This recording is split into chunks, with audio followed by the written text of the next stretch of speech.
Malam itu seharusnya menjadi perayaan 10 tahun pernikahan kami. Tapi saat aku membuka laci meja kerja Damar, aku menemukan 2 tiket pesawat ke Bali, kelas bisnis. Untuk 2 orang. 1 tiket atas namanya. 1 lagi atas nama perempuan yang tidak pernah kukenal. Suamiku berencana membawa perempuan itu berbulan madu di hari ulang tahun pernikahan kami sendiri. Dengan uang. Dengan dusta, dengan keyakinan bahwa aku terlalu sibuk untuk curiga. Dia keliru besar. Karena ketika mereka berdua sudah duduk di ruang tunggu bandara, koper siap, paspor di tangan, aku sudah menyiapkan sesuatu yang akan mereka ingat seumur hidup. Halo semuanya. Selamat datang kembali di kanal cerita ini, tempat di mana setiap luka berubah menjadi pelajaran dan setiap pengkhianatan menemukan balasannya pada waktu yang tepat. Tuliskan di kolom komentar, dari kota mana kalian menyimak kisah ini? Jika cerita ini menyentuh hati kalian, jangan lupa dukung dengan like dan subscribe. Mari kita mulai. Namaku Renata Kusuma, 34 tahun, pemilik sekaligus direktur sebuah rumah produksi busana muslim yang kubangun dari nol di kawasan Bintaro, Jakarta Selatan. 10 tahun lalu, aku memulai semuanya dari 1 mesin jahit bekas dan modal 15 juta hasil tabunganku sendiri. Hari ini, ada lebih dari 80 karyawan yang menggantungkan hidup pada perusahaan itu. Omset kami menembus miliaran setiap bulan. Orang melihatku sebagai perempuan yang punya segalanya. Rumah 2 lantai di Bintaro, mobil, bisnis yang dikagumi banyak orang, dan suami yang di mata tetangga tampak begitu setia. Suamiku, Damar Prakoso, 37 tahun. Kami menikah 10 tahun lalu, saat bisnisku baru mulai tumbuh. Damar dulu bekerja sebagai staf pemasaran di sebuah perusahaan menengah. Gajinya cukup, tapi tidak istimewa. Ketika bisnisku membesar, aku menariknya masuk. Kuberi dia jabatan manajer operasional di perusahaanku. Kuberi dia mobil. Kuberi dia gaji yang jauh lebih besar daripada yang pernah ia dapat sebelumnya. Aku melakukan itu semua karena cinta. Karena aku percaya suami istri harus tumbuh bersama. Aku tidak pernah menyangka kepercayaan itulah yang kelak menjadi pisau yang menusukku dari belakang. Tahun-tahun pertama pernikahan kami terasa hangat. Damar pria yang penuh perhatian. Ia selalu menyempatkan pulang untuk makan malam. Ia ingat tanggal-tanggal penting. Ia memujiku di depan teman-temannya. Kami belum dikaruniai anak. Dokter bilang, tidak ada yang salah pada kami berdua. Hanya saja, belum waktunya. Aku menerima itu dengan lapang. Aku punya pekerjaan yang kucintai dan suami yang kupikir mencintaiku. Tapi belakangan ada yang berubah. Sekitar 6 bulan terakhir, Damar mulai sering pulang larut. Alasannya selalu sama, lembur, rapat dengan klien, mengantar barang keluar kota. Awalnya, aku percaya sebagai sesama orang bisnis, aku paham betul rasanya dikejar tenggat. Tapi perlahan, aku mulai mencium hal-hal kecil yang ganjil. Aroma parfum perempuan di kerah kemejanya. Wangi bunga yang manis, yang tidak pernah kupakai. Ponselnya yang kini selalu ia balik di atas meja. Layar menghadap ke bawah. Tawanya yang berbeda saat mengetik pesan tengah malam di sudut ruangan. Membelakangiku. Aku diam. Aku memilih mengamati. Karena seorang perempuan yang membangun bisnis dari nol, tahu betul, menuduh tanpa bukti hanya akan membuatmu terlihat lemah. Maka aku menunggu. Hari itu datang lebih cepat dari dugaanku. Sore itu, hujan gerimis turun di kawasan Bintaro. Aku pulang lebih awal dari kantor karena migrain. Rumah kosong. Damar masih di luar. Katanya ada rapat. Aku masuk ke ruang kerjanya untuk mencari kotak obat yang biasa ia simpan di laci. Tanganku tak sengaja menyentuh sesuatu yang terselip di balik tumpukan map. Sebuah amplop putih, tebal, masih baru. Aku mengeluarkannya, membukanya. Dan dalam sekejap, duniaku terbalik. 2 tiket pesawat ke Bali, kelas bisnis. Tanggal keberangkatan 3 hari lagi, tepat di hari ulang tahun pernikahan kami yang ke-10. 1 tiket atas nama Damar Prakoso, 1 lagi atas nama Fania Aprilia. Aku tidak mengenal nama itu. Di bawah tiket, ada voucher hotel, sebuah resort mewah di Ubud. 1 kamar, 7 malam. Paket honeymoon dengan harga 38 juta rupiah. Tanganku gemetar. Tapi anehnya, aku tidak menangis. Aku duduk di kursi kerjanya. Aku membaca setiap detail dokumen itu. Sekali, 2 kali, 3 kali. Seolah dengan membaca berulang. Makna pahitnya akan berubah. Tidak berubah. Lalu aku teringat percakapan kami seminggu lalu saat makan malam. Damar bilang ia harus ke Surabaya selama sepekan. Proyek besar, katanya. Klien penting. Aku sempat menawarkan diri ikut, sekedar menemani. Tapi ia menolak halus. Jadwalku padat, katanya. Kamu istirahat saja di rumah. Sayang, kata itu kini terasa seperti racun. Aku mengambil ponselku. Kubuka kalender. Tanggal keberangkatan tiket itu sama persis dengan tanggal perjalanan dinas ke Surabaya. Semuanya bohong. Aku bangkit.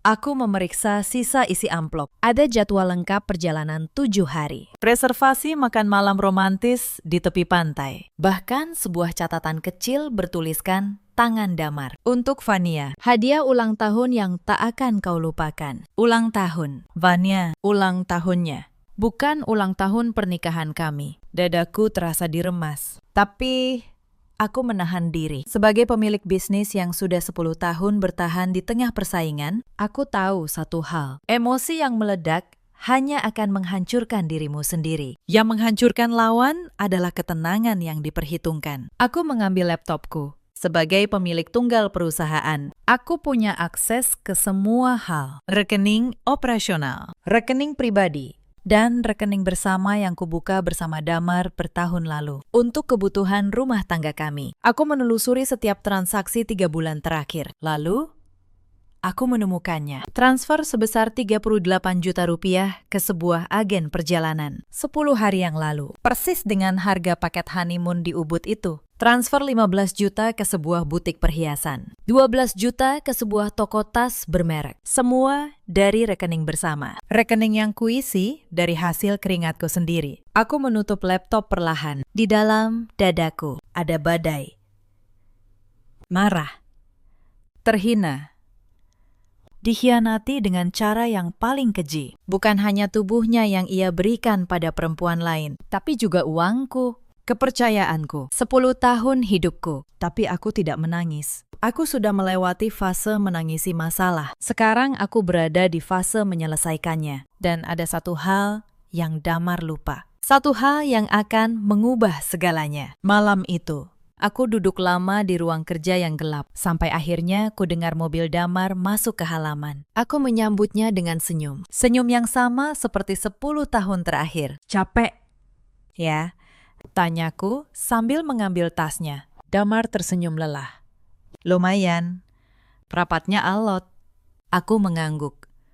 Aku sudah menyiapkan makan malam kesukaannya. Ayam bakar dengan sambal terasi. Ia makan dengan lahap. Bercerita ringan tentang harinya. Cerita yang kini ku tahu sepenuhnya karangan. 3 hari lagi aku ke Surabaya, ya, katanya di tengah makan. Proyeknya seminggu. Aku berangkat subuh. Jadi gak usah repot antar. Aku menatapnya. Tersenyum. Iya, hati-hati di sana. Di dalam hati, aku menghitung 3 hari. 3 hari untuk menyusun rencana yang sempurna. Aku tidak akan berteriak, tidak akan membanting pintu, tidak akan menampar atau mencaci. Aku akan membiarkan Damar dan perempuan itu merasakan puncak kebahagiaan mereka. Membiarkan mereka sampai ke ambang impian, lalu menjatuhkan mereka dari ketinggian itu. Tepat saat mereka merasa paling aman. Malam itu, setelah Damar tertidur pulas di sampingku, aku mengambil ponselku diam-diam. Kukirim pesan ke satu orang yang paling kupercaya. Pak Bram, pengacara perusahaanku. Sekaligus sahabat lama yang menemani sejak bisnis ini masih seukuran kios kecil. Pak Bram, saya butuh konsultasi mendesak. Besok bisa ketemu jam 10 di kantor Bapak. Balasannya, masuk cepat. Bisa. Bu Renata, ada masalah apa? Aku mengetik dengan jari yang tenang. Masalah besar. Saya akan cerita besok. Tolong siapkan semua dokumen tentang perjanjian pisah harta yang dulu kita buat. Dan status kepemilikan perusahaan. Siap, Bu. Sampai besok. Aku meletakkan ponsel, menatap langit-langit kamar. Damar mendengkur halus di sebelahku, tidur tanpa beban, tanpa tahu bahwa istrinya sedang menyusun setiap langkah dengan ketelitian seorang akuntan. Keesokan paginya, aku berangkat seperti biasa. Damar bahkan mencium keningku sebelum aku pergi. Aku membalasnya dengan senyum yang sempurna. Pukul 10, aku tiba di kantor Pak Bram di kawasan Kuningan. Pak Bram, pria parubaya, berkacamata, menyambutku dengan map tebal, sudah tersusun di meja. Ini semua dokumen yang ibu minta, katanya. Tapi sebelum itu, boleh saya tahu sebenarnya ada apa? Aku menarik napas. Lalu kuletakkan amplop putih itu di meja. Tiket, voucher, catatan tangan Damar. Pak Bram membacanya perlahan, wajahnya mengeras. Astagfirullah, Bu Renata. Ini. Saya sudah tahu, Pakistan. Potongku, tenang. Saya tidak kesini untuk menangis. Saya kesini untuk memastikan satu hal. Aku menunjuk map di meja. Perjanjian pisah harta yang kita buat sebelum menikah. Itu masih sah, kan? Pak Bram membuka map, mengangguk. Sah sepenuhnya, Bu. Ditandatangani di hadapan notaris 10 tahun lalu. Semua aset yang ibu miliki sebelum dan selama pernikahan atas nama ibu sendiri adalah harta bawaan dan harta pribadi ibu, bukan harta bersama. Aku tersenyum tipis. Inilah satu hal yang Damar lupa. Dulu, saat kami akan menikah, ayahku yang seorang pengusaha tua bersikeras agar aku membuat perjanjian pisah harta. Kamu yang membangun bisnis ini. Nak, kata ayahku waktu itu, lindungi apa yang kamu bangun. Cinta itu indah, tapi hitam di atas putih itu yang menjaga masa depanmu. Saat itu Damar setuju tanpa banyak bertanya. Ia bahkan tertawa. Aku menikahimu karena cinta, Pren, bukan karena bisnismu. 10 tahun kemudian, aku bersyukur pada mendiang ayahku. Pak Bram, kataku. Perusahaan, rumah, Bintaro, 2 mobil. Semua deposito, semuanya atas nama saya, kan? Betul. Bu, 100%. Damar hanya karyawan di perusahaan ibu dengan jabatan manajer operasional. Secara hukum, ia tidak punya hak kepemilikan apapun atas aset ibu. Aku mengangguk pelan. Di dalam kepalaku, rencana mulai tersusun rapi, satu persatu. Lalu rekening bersama kami. Pakistan. Rekening bersama bisa ibu tutup kapan saja karena ibu pemegang rekening utama. Saldo di dalamnya secara teknis berasal dari pemasukan ibu. Ibu berhak penuh atasnya. Aku menutup map itu. Baik, saya butuh 3 hal. Pakistan. Pertama, siapkan surat pemberhentian Damar dari perusahaan. Efektif, segera, dengan dasar pelanggaran etika. Kedua, siapkan dokumen gugatan cerai dengan bukti perselingkuhan ini. Ketiga, aku berhenti sejenak. Ketiga, saya ingin semua dilakukan tepat di hari mereka. Pikir mereka sedang terbang menuju surga. Pak Bram menatapku lama, lalu ia tersenyum kecil. Bu Renata, saya sudah mengenal ibu 10 tahun. Tapi baru kali ini saya benar-benar mengerti kenapa bisnis ibu tidak pernah kalah. Hari pertama berlalu. Malamnya, Damar pulang dengan suasana hati yang aneh. Ceria. Tapi gelisah. Sesekali ia mengecek ponselnya, lalu tersenyum sendiri. Aku tahu persis pada siapa senyum itu ditujukan. Sayang, katanya tiba-tiba. Besok lusa aku berangkat ya. Mungkin aku susah dihubungi di sana. Sinyalnya jelek katanya. Aku tersenyum manis. Tidak apa-apa, fokus saja sama proyekmu. Aku di rumah baik-baik saja. Ia memelukku. Pelukan yang dulu terasa hangat, kini terasa seperti kebohongan yang membungkus tubuhku. Kamu istri terbaik, friend, bisiknya. Aku menahan diri untuk tidak tertawa pahit. Istri terbaik yang uangnya kau pakai untuk membelikan tas mewah pada perempuan lain. Malam itu, aku tidak bisa tidur. Bukan karena sedih, tapi karena pikiranku bekerja, menyusun setiap detail. Hari kedua, aku bertindak diam-diam. Pagi-pagi, aku ke bank. Kutemui manajer cabang yang sudah lama mengenalku sebagai nasabah prioritas. Bu Renata, ada yang bisa saya bantu? Saya ingin menutup rekening bersama atas nama saya dan suami saya, kataku tenang.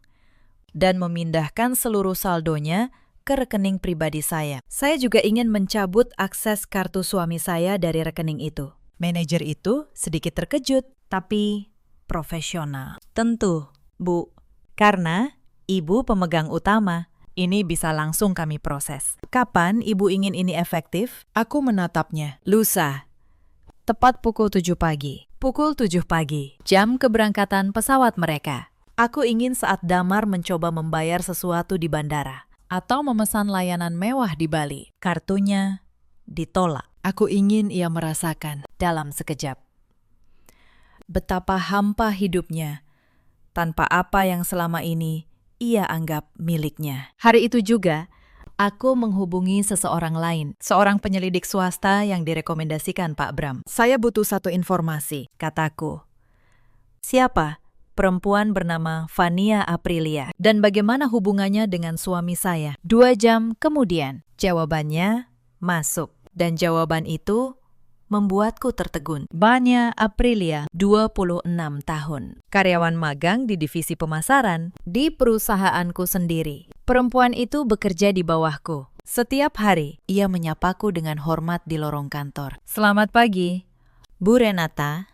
Dengan senyum manis. Senyum yang sama dengan foto di dokumen itu. Aku menggenggam ponselku erat-erat. Ternyata pengkhianatan itu bersarang tepat di dalam rumahku sendiri. Di perusahaan yang kubangun dengan darah dan air mata. Tapi aku tidak meledak. Aku justru semakin tenang. Karena kini aku tahu persis siapa lawanku. Dan di mana letak kelemahannya. Siang itu aku mendapat satu petunjuk lagi. Dari tempat yang tak kuduga. Bu Asih, kepala bagian gudang yang sudah bekerja denganku sejak perusahaan ini masih kecil, mengetuk pintu ruanganku. Wajahnya gelisah.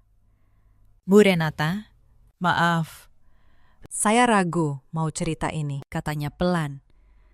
Tapi hati saya tidak tenang kalau Ibu tidak tahu. Aku mempersilakannya duduk. Cerita saja. Bu Asih, saya dengar Bu Asih menarik napas. Beberapa minggu lalu, saya lembur sampai malam saat mau pulang. Saya lihat mobil Pak Damar masih di parkiran. Lampu ruang rapat lantai 2 menyala. Saya pikir beliau lembur. Tapi saat saya lewat, saya lihat Pak Damar bersama anak magang itu, si Bani. Mereka berdua sangat dekat. Bu, tidak seperti atasan dan bawahan. Aku menatapnya tenang.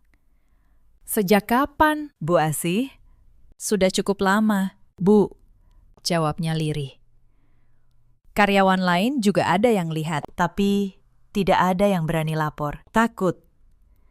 Karena Pak Damar suami Ibu. Maafkan saya, baru berani sekarang. Aku tersenyum padanya, senyum yang menenangkan. Terima kasih, Bu Asih. Ibu sudah melakukan hal yang benar. Dan tolong, jangan cerita ini pada siapapun dulu. Biar saya yang urus. Bu Asih mengangguk, lalu keluar dengan lega. Aku terdiam di kursiku. Jadi bukan hanya aku yang dikhianati. Aku juga dipermalukan di depan karyawanku sendiri. Pria itu berani membawa selingkuhannya ke dalam gedung yang setiap batanya kubangun dengan keringat. Ia merasa begitu aman, begitu kebal. Sampai lupa bahwa ini rumahku, bukan rumahnya. Tapi aku tidak marah pada Bu Asih atau karyawan lain yang diam. Aku mengerti, Damar memakai topeng suami direktur. Tidak ada yang berani menjatuhkan topeng itu. Maka biar aku sendiri yang mencabutnya. Sore harinya, aku diam-diam meminta tim keamanan menarik rekaman CCT ruang rapat lantai 2 selama 2 bulan terakhir. Aku menyimpan salinannya dengan rapi. Bukan untuk kupertontonkan, tapi sebagai jaring pengaman. Andai kelak, Damar mencoba berkelit di pengadilan. Hitam di atas putih, dan kini hitam di atas layar juga. Hari ketiga, aku menjalankan semuanya seperti rencana. Tapi pagi itu, sebelum semua dimulai, aku ingin menguji satu hal terakhir. Aku ingin memberi Damar satu kesempatan. Satu pintu kecil untuk jujur. Walau aku tahu, ia tak akan melewatinya. Saat sarapan, aku menatapnya lembut. Damar, aku kepikiran sesuatu. Lusa kan anniversary kita yang ke-10. Gimana kalau kita pergi berdua? Aku bisa atur ulang jadwal. Kita ke Bali aja. ya. Bulan madu kedua. Sendok di tangan Damar berhenti di udara. Wajahnya berubah dalam sekejap. Pucat, lalu kaku. Bali. Suaranya tergagap. Tapi, Ren, aku kan harus ke Surabaya. Proyeknya nggak bisa ditunda. Proyek bisa diwakilkan. Kataku tenang. Masih tersenyum. Sekali-kali kamu istirahat. 10 tahun loh, sayang. Masa kita nggak rayakan? Keringat mulai muncul di pelipisnya. Ia meletakkan sendok. Aku nggak enak sama klien. Ren, mereka udah nunggu. Lain kali aja, ya. Nanti pulang dari Surabaya, kita rayakan di rumah. Aku menatapnya lama. Di dalam hati, pintu terakhir itu kututup perlahan. Ia memilih dustanya, bahkan saat aku menyodorkan jalan keluar. Baiklah, kataku akhirnya, tersenyum. Kalau begitu, hati-hati di Surabaya. Ya, ia tersenyum lega. Tak tahu bahwa senyumnya itu adalah senyum terakhir seorang pria yang baru saja menandatangani kehancurannya sendiri. Sore itu, aku memanggil Vania ke ruanganku dengan alasan membahas laporan magang. Perempuan itu masuk dengan langkah ringan, tersenyum percaya diri. Ia tidak tahu apapun. Duduklah. Vania, kataku ramah. Ia duduk. Ada apa, Bu? Aku menatapnya cukup lama. Hingga senyumnya mulai kaku. Lalu aku berkata pelan, saya dengar kamu akan ke Bali sebentar lagi. Wajahnya berubah pucat seketika. Maaf, Bu, saya. Tidak usah dijelaskan. Potongku, tenang. Saya cuma ingin kamu tahu satu hal. Vanya, saya tahu segalanya. Dan saya ingin kamu tetap pergi besok. Jangan batalkan apapun. Ia menatapku bingung. Ketakutan. Bu, saya bisa jelaskan.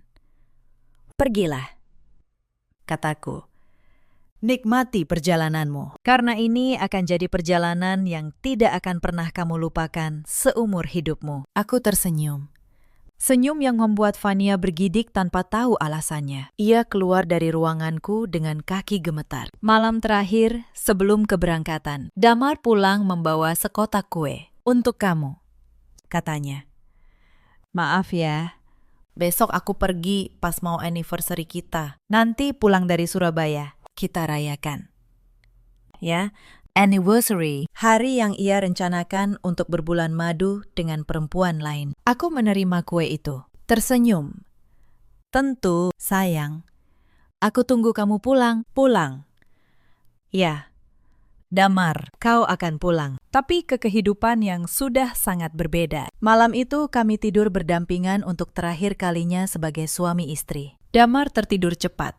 Bahkan tersenyum dalam tidurnya. Aku terjaga sampai dini hari. Bukan karena gelisah, tapi karena aku ingin mengingat wajah ini. Wajah pria yang dulu kucintai dengan seluruh hidupku. Wajah yang besok tak akan lagi punya tempat di rumah ini. Pukul 4 pagi, alarm Damar berbunyi. Ia bangun. Mandi. Berpakaian rapi. Aku pura-pura masih tidur, mengintip dari balik selimut. Sebelum pergi, ia mencium keningku. Aku berangkat ya, Ren. Jaga diri. Hati-hati, gumamku.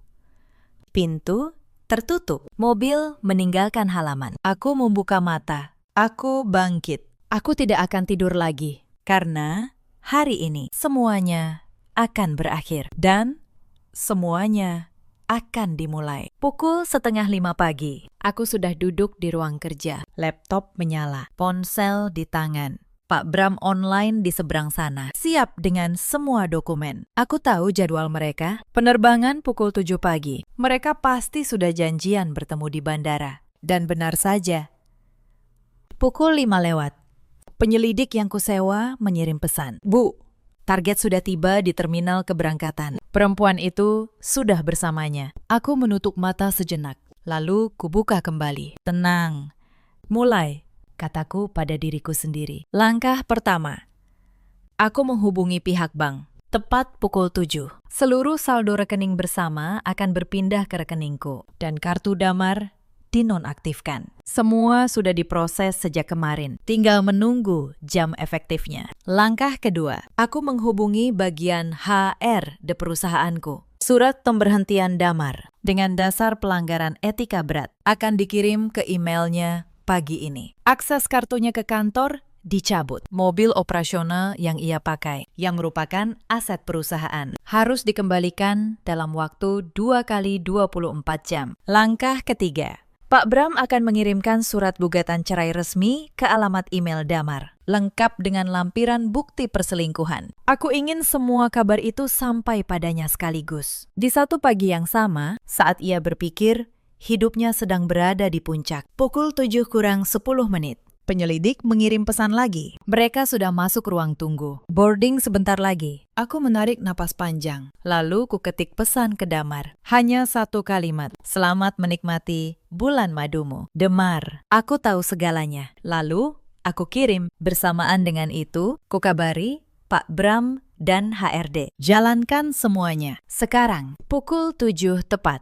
Aku membayangkan apa yang terjadi di sana. Damar membuka ponselnya, membaca pesanku. Wajahnya memucat. Lalu, masuk email pemberhentian dari kantor. Lalu, surat gugatan cerai dari Pak Bram. Lalu, notifikasi bank bahwa kartunya tidak lagi aktif. 3 menit kemudian, ponselku berdering. Damar. Aku tidak mengangkat. Berdering lagi dan lagi. 5 kali. 10 kali. Aku membiarkannya. Aku ingin ia merasakan apa yang kurasakan 3 hari lalu saat membuka amplop itu. Kepanikan, ketidakberdayaan, tanah yang runtuh di bawah kaki. Akhirnya, masuk pesan darinya. Pesan yang panjang, kacau. Penuh huruf besar. Ini apa? Kenapa kartuku diblokir? Kenapa ada surat cerai? Kenapa aku dipecat? Renata, tolong angkat teleponku. Aku menatap layar itu dengan tenang. Lalu kubalas singkat. Bukankah kamu sedang di Surabaya? Untuk proyek penting. Selamat bekerja, Damar. Pesan masuk lagi. Kali ini lebih panik. Ren, aku minta maaf. Aku hilaf. Tolong jangan begini. Aku di bandara sekarang. Kartuku nggak bisa dipakai. Aku nggak punya uang. Aku tersenyum kecil. Tidak punya uang, tentu saja, karena uang yang selama ini ia anggap miliknya, tidak pernah benar-benar miliknya. Aku tidak membalas lagi. Tak lama, penyelidik mengirim laporan terakhir. Bu, terjadi keributan kecil di ruang tunggu. Target panik. Perempuan itu menangis. Sepertinya kartu pembayaran mereka semua ditolak. Mereka batal boarding. Aku menutup ponsel, bersandar di kursi. Untuk pertama kalinya dalam 3 hari, aku menarik napas penuh. Tapi ini belum selesai. Sekitar pukul 9, terdengar mobil masuk halaman dengan kasar. Pintu dibanting, lalu bel rumah dipencet bertubi-tubi. Aku berjalan tenang menuju pintu. Kubuka. Damar berdiri di sana. Wajahnya kacau. Keringat membasahi kemejanya. Mata merah. Di belakangnya berdiri Vania. Dengan koper yang masih utuh, maskara luntur di pipinya. Renata, suara Damar bergetar. Kita harus bicara. Aku menatap mereka berdua. Tenang, masuk. Mereka masuk. Aku mempersilakan duduk di ruang tamu. Seolah ini pertemuan bisnis biasa. Ren, Damar mulai. Suaranya memohon. Aku tahu aku salah. Tapi tolong, jangan pecat aku. Jangan blokir semuanya. Aku nggak punya apa-apa sekarang. Aku duduk di hadapannya. Aku melipat tangan di atas meja. Kamu benar, Damar. Kataku tenang. Kamu memang tidak punya apa-apa. Tapi itu bukan karena aku. Itu karena kamu memang tidak pernah punya apa-apa. Wajahnya bingung. Apa maksudmu? Aku mengeluarkan map dari laci meja. Kuletakkan di depannya. Perjanjian pisah harta. Kamu menandatanganinya 10 tahun lalu. Ingat, Damar membuka map itu dengan tangan gemetar. Membaca, wajahnya semakin pucat. Perusahaan, rumah ini. Mobil. Semua deposito. Semuanya atas namaku. Harta pribadiku. Kamu hanya karyawan di perusahaanku. Damar, Karyawan yang baru saja kupecat karena selingkuh dengan karyawan magang lain. Di perusahaan yang sama, aku menoleh ke arah Vania. Perempuan itu menunduk, tubuhnya gemetar. Dan kamu, Vania, kataku pelan. Magangmu di perusahaanku berakhir hari ini juga. Surat pemberhentianmu sudah dikirim. Selamat. Kamu berhasil merebut seorang pria yang ternyata tidak punya apa-apa selain utang gengsi. Vania mulai terisak. Bu, saya tidak tahu kalau... Tidak tahu apa? Potongku. Tidak tahu bahwa pria yang memberimu tas mewah itu membelinya dengan uang istrinya. Tidak tahu bahwa tiket bulan madumu dibayar dari rekening yang kuisi setiap bulan. Vania terdiam. Air matanya jatuh deras. Damar menjatuhkan diri ke lantai. Ren, tolong. Aku mohon, kita sudah 10 tahun. Jangan buang aku begini. Aku menatapnya, dan untuk pertama kalinya pagi itu, sesuatu dalam dadaku terasa pedih. Bukan karena iba, tapi karena mengenang betapa banyak cinta yang dulu kuberikan pada pria yang kini berlutut di lantaiku. 10 tahun. Damar, kataku lirih. Aku memberimu pekerjaan. Aku memberimu mobil. Aku memberimu kehidupan yang tidak pernah bisa kamu capai sendiri. Dan kamu membalasnya dengan membawa perempuan lain berbulan madu. Di hari ulang tahun pernikahan kita. Pakai uangku. Aku berdiri. Kamu bilang aku jangan membuangmu. Tapi Damar, kamu yang membuang kita. Aku hanya berhenti memungut sampah yang kamu tinggalkan. Damar masih berlutut. Vania masih terisak di sudut sofa. Tapi aku tahu, ini belum benar-benar usai. Sekarang, kataku. Kembali duduk dengan tenang. Kita bicara soal apa yang akan terjadi selanjutnya. Damar mengangkat wajahnya. Apa maksudmu? Gugatan cerai sudah masuk pengadilan agama, kataku. Pak Bram yang mengurus semuanya. Buktinya lengkap. Tiket, voucher. Catatan tanganmu sendiri. Mutasi rekening. Hasil penyelidikan. Kamu tidak punya celah untuk membantah. Aku membuka map kedua. Karena ada perjanjian pisah harta. Kamu tidak berhak atas 1 rupiah pun dari asetku. Tidak rumah, tidak perusahaan, tidak mobil. Mobil yang kamu pakai selama ini milik perusahaan. Harus dikembalikan. Damar menelan ludah.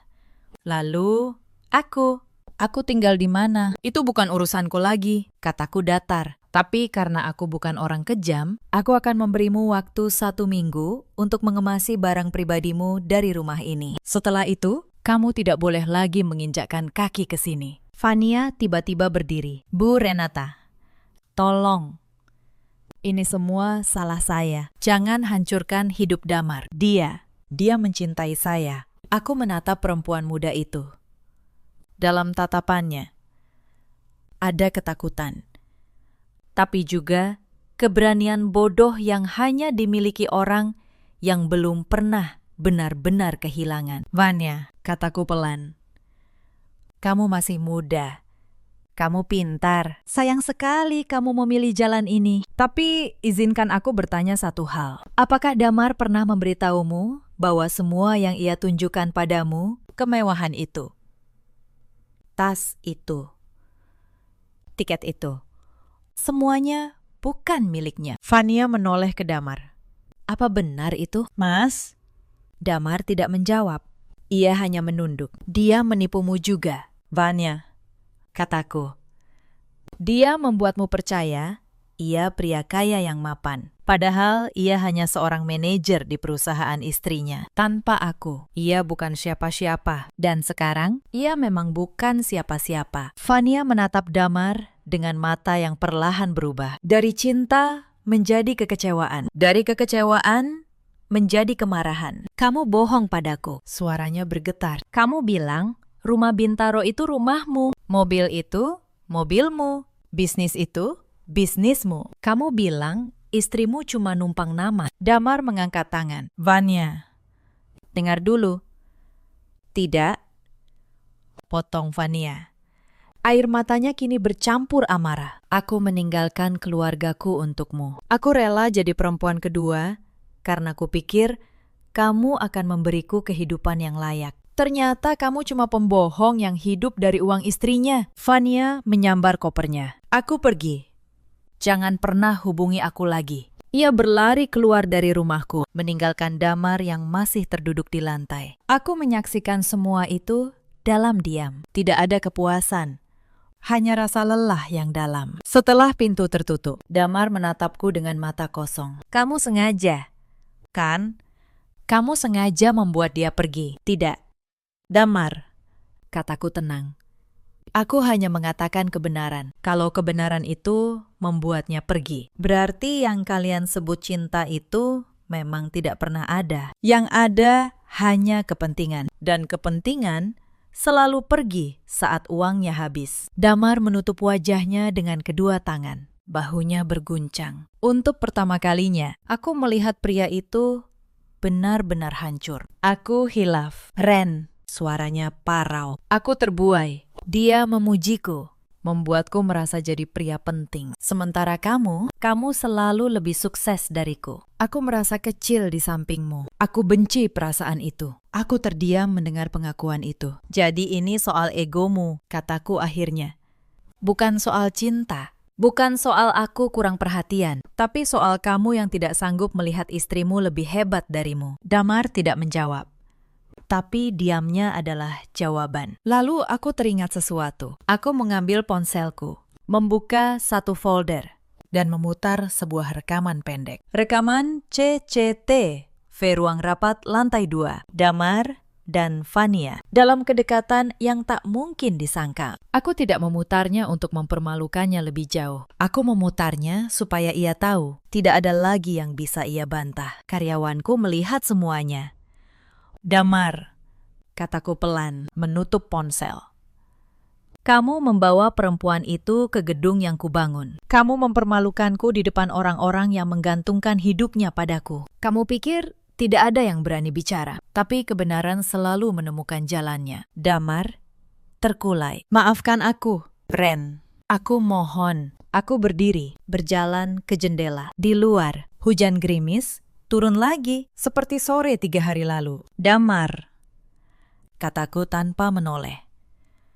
Selama 10 tahun, aku tidak pernah sekalipun membuatmu merasa kecil. Aku selalu membagi panggung. Aku menyebut bisnis ini, bisnis kita. Aku menyebut rumah ini, rumah kita. Padahal, secara hukum, semuanya milikku. Aku melakukan itu supaya kamu tidak pernah merasa rendah. Aku menoleh padanya, tapi rupanya sebesar apapun panggung yang kuberikan, kamu tetap merasa kerdil. Itu bukan masalahku, Damar. Itu masalahmu. Dan kamu memilih menyelesaikannya dengan cara yang paling memalukan. Damar menangis dalam diam. Aku tidak akan menghancurkanmu lebih dari ini. Lanjutku. Aku bisa saja menuntutmu secara pidana atas uang yang kamu ambil diam-diam. Aku bisa saja menyebarkan rekaman ini. Tapi aku tidak akan melakukannya. Bukan karena aku masih sayang, tapi karena aku tidak mau menghabiskan 1 hari pun lagi dalam hidupku untuk membenci seseorang yang sudah tidak berarti. Aku berjalan ke pintu, membukanya lebar-lebar. Pergilah, Damar. Kemasi barangmu minggu depan. Setelah itu, jalani hidupmu sendiri. Aku harap kali ini kamu belajar membangun sesuatu dengan tanganmu sendiri. Damar bangkit perlahan. Ia menatapku untuk terakhir kali dengan mata yang penuh penyesalan. Lalu, ia melangkah keluar ke dalam hujan. Menjadi bayangan dari pria yang dulu pernah kucintai. Aku menutup pintu. Dan untuk pertama kalinya dalam 3 hari, air mataku jatuh. Bukan air mata kehancuran, tapi air mata pelepasan. Seminggu kemudian, ia mengemasi barang-barangnya. Aku tidak ada di rumah saat itu. Sengaja.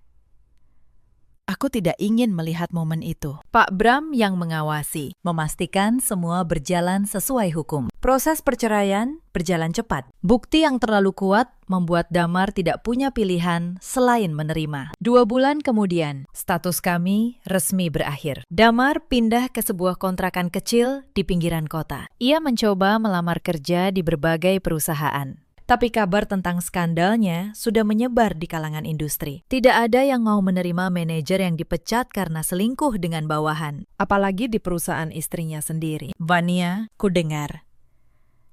kembali ke kampung halamannya. Magangnya berakhir tanpa surat rekomendasi. Mimpinya tentang kehidupan mewah pupus dalam satu pagi di bandara. Dan aku melanjutkan hidup. Tapi sebelum aku menceritakan bagaimana hidupku berlanjut, ada satu hal yang ingin kalian ketahui. Sesuatu yang baru kutemukan setelah perceraian itu. Saat Pak Bram membantuku merapikan seluruh dokumen keuangan perusahaan, kami menemukan sesuatu yang membuatku bergidik. Ternyata, perselingkuhan Damar bukan baru terjadi 6 bulan lalu. Itu hanya saat aku mulai menyadarinya. Dari catatan rekening bersama, Pak Bram menemukan pola transaksi mencurigakan yang sudah berlangsung hampir setahun. Setiap bulan, ada penarikan tunai dalam jumlah kecil. 2 juta, 3 juta, kadang 5 juta. Tersebar supaya tidak mencolok. Total semuanya dalam setahun. Hampir 40 juta rupiah, uang yang ia ambil diam-diam untuk membiayai hubungan gelapnya. Makan malam mahal, hotel, hadiah-hadiah kecil yang membuat perempuan muda itu terpikat. Aku menatap angka-angka itu dengan perasaan yang sulit dijelaskan. Selama ini, aku bekerja keras membangun perusahaan, melembur sampai larut, memikirkan nasib puluhan karyawan. Sementara di rumah, suamiku diam-diam menguras tabungan kami untuk perempuan lain. Ibu mau menuntut pidana penggelapan, tanya Pak Bram.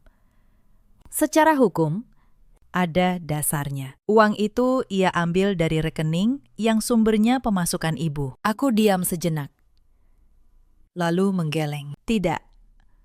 Pakistan. Aku sudah mengambil yang seharusnya. Aku sudah memutus semua yang menghubungkanku dengannya. Aku tidak ingin menghabiskan 1 menit pun lagi di ruang sidang. Menatap wajahnya. Biarkan karma yang menyelesaikan sisanya. Pak Bram mengangguk. Ibu perempuan yang bijak. Bukan bijak, Pakistan, kataku pelan.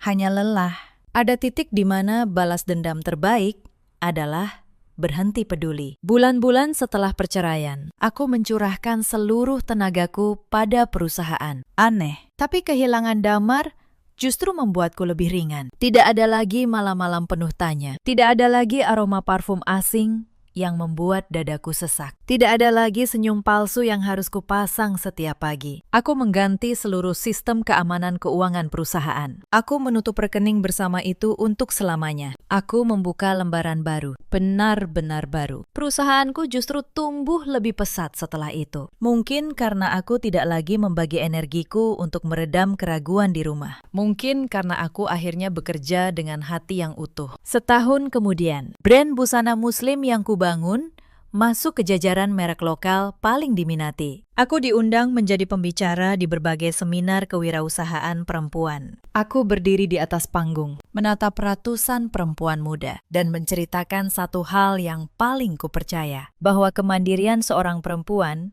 bukan soal melawan laki-laki, tapi soal memastikan bahwa apapun yang terjadi dalam hidupmu, kamu tidak akan pernah runtuh hanya karena satu orang memilih mengkhianatimu. Aku tidak pernah lagi mendengar kabar Fania. Tapi sekitar 6 bulan setelah perceraian, aku menerima sebuah pesan dari Damar.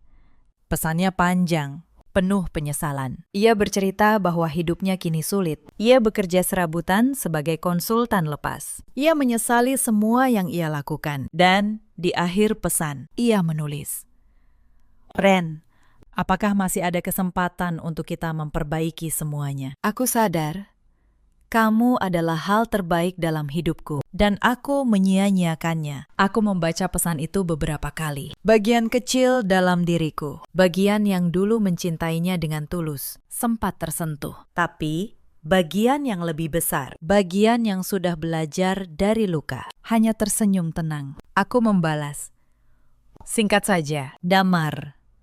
Terima kasih sudah meminta maaf. Aku sudah memaafkanmu. Bukan untukmu, tapi untuk ketenangan hatiku sendiri. Tapi memaafkan tidak berarti membuka kembali pintu yang sudah kututup. Kepercayaan yang sudah hancur tidak bisa dibangun ulang menjadi utuh. Aku doakan kamu menemukan jalan yang lebih baik. Belajarlah dari kesalahan ini. Dan jangan pernah ulangi pada perempuan manapun setelah aku." Aku mengirimnya. Lalu kuhapus nomor Damar dari ponselku. Bukan karena benci, tapi karena aku tahu Ada bab dalam hidup yang harus benar-benar ditutup, agar bab berikutnya bisa terbuka dengan tenang. Aku tidak menikah lagi sampai hari ini, bukan karena trauma, tapi karena aku akhirnya menemukan kedamaian dalam diriku sendiri. Aku belajar bahwa kebahagiaan tidak harus datang dari seseorang di sampingmu. Kadang, ia datang dari rasa cukup atas siapa dirimu. Aku mendirikan sebuah yayasan kecil. Yayasan yang membantu perempuan-perempuan korban perselingkuhan dan kekerasan rumah tangga untuk bangkit secara finansial.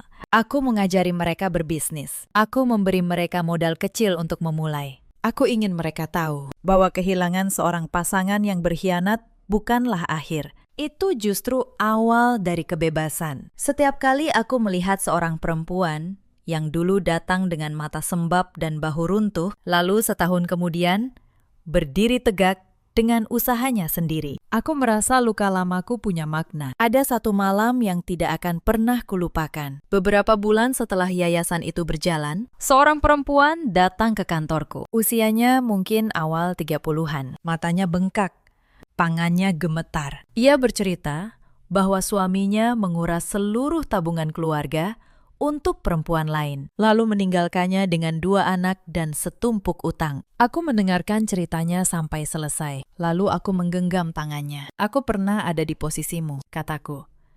Memang sakit, tapi percayalah, hari ini yang terasa seperti akhir dunia. Suatu saat akan kamu kenang sebagai hari kamu mulai menemukan dirimu sendiri. Perempuan itu menangis di pelukanku, dan dalam pelukan itu aku merasa semua yang kulewati dulu tidak sia-sia. Aku jadi teringat pada diriku 3 hari sebelum kejatuhan Damar. Perempuan yang duduk sendirian di ruang kerja gelap, memegang amplop putih yang menghancurkan dunianya. Perempuan yang memilih untuk tidak menangis, tapi untuk bangkit. Andai aku bisa kembali ke malam itu, aku ingin memeluk diriku sendiri dan berkata, kamu akan baik-baik saja. Bahkan lebih dari baik-baik saja. Suatu sore, aku mendapat kabar tentang Damar dari seorang kenalan lama. Katanya, Damar kini hidup sederhana di sebuah kota kecil. Ia bekerja sebagai tenaga pemasaran lepas, kembali ke titik di mana ia memulai dulu, sebelum menikah denganku. Ia belum menikah lagi,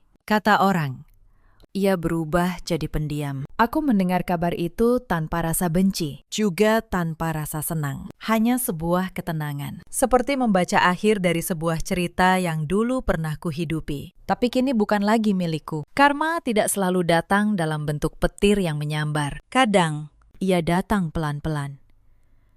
Dalam bentuk kehidupan yang perlahan kehilangan warnanya. Dalam bentuk penyesalan yang menemani setiap malam sunyi. Damar memilih kebahagiaan sesaat dengan mengkhianati orang yang paling mempercayainya. Dan harga dari kebahagiaan sesaat itu adalah kehilangan segalanya. Pekerjaan, kehormatan, rumah, dan perempuan yang dulu rela memberikan seluruh hidupnya untuknya. Cerita ini mengajarkan banyak hal. Dan izinkan aku menutupnya dengan beberapa pesan. Untuk para perempuan di luar sana yang mungkin sedang merasakan apa yang dulu kurasakan, yang mencium aroma asing di kemeja suami, yang melihat ponsel yang selalu dibalik, yang merasakan dingin di tempat yang dulu hangat. Percayalah pada nalurimu, tapi jangan bertindak karena emosi. Kumpulkan kekuatanmu dulu, bangun pijakanmu, karena perempuan yang berdiri di atas kaki sendiri tidak akan pernah bisa dijatuhkan oleh siapapun. Ada banyak perempuan di luar sana yang mengira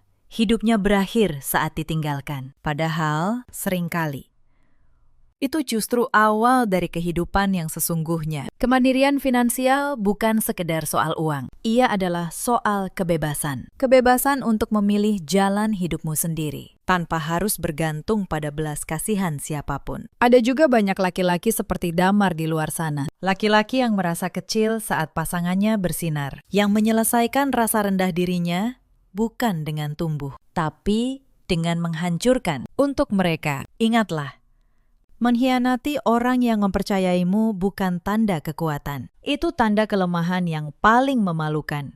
Dan ada pula perempuan-perempuan muda seperti Fania, yang tergoda oleh kemewahan yang ditawarkan pria beristri, yang berpikir cinta bisa dibangun di atas reruntuhan rumah tangga orang lain. Untuk mereka, ketahuilah, Apa yang kalian rebut dengan cara yang salah tidak akan pernah benar-benar menjadi milik kalian. Pria yang berani berkhianat untukmu akan berani berkhianat darimu juga. Untuk Damar, dimanapun ia sekarang, aku tidak menyimpan dendam. Aku hanya berharap ia benar-benar belajar bahwa kepercayaan adalah hal paling mahal yang pernah seseorang berikan padamu. Dan sekali ia hancur, tidak ada uang di dunia yang bisa membelinya kembali. Aku, Renata Kusuma, membuktikan satu hal, bahwa perempuan yang kuat bukanlah perempuan yang tidak pernah terluka, tapi perempuan yang memilih untuk bangkit, lebih tegak, lebih tenang.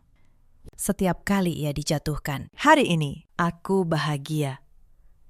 Bukan karena ada seseorang di sampingku, tapi karena aku punya diriku sendiri. Bisnis yang kucintai, perempuan-perempuan yang kubantu, dan hati yang akhirnya berdamai. Dalam hidup, kita selalu punya pilihan. Saat dikhianati, kita bisa memilih hancur atau memilih bangkit. Aku memilih bangkit, dan aku berharap siapapun kalian yang mendengar cerita ini, ketika saatnya tiba, kalian juga memilih hal yang sama. Terima kasih sudah menemani kisah ini sampai akhir. Jika cerita ini menyentuh hati kalian, tuliskan di kolom komentar. Dari kota mana kalian menyimak? Bagikan pada mereka yang mungkin membutuhkan kekuatan hari ini. Dan jangan lupa subscribe agar kita bisa kembali bertemu di kisah berikutnya. Sampai jumpa lagi. Jaga hati kalian. Dan jangan pernah berhenti percaya pada kekuatan diri sendiri. Aku berbaring sendirian di ranjang rumah sakit 2 hari setelah operasi. Lalu,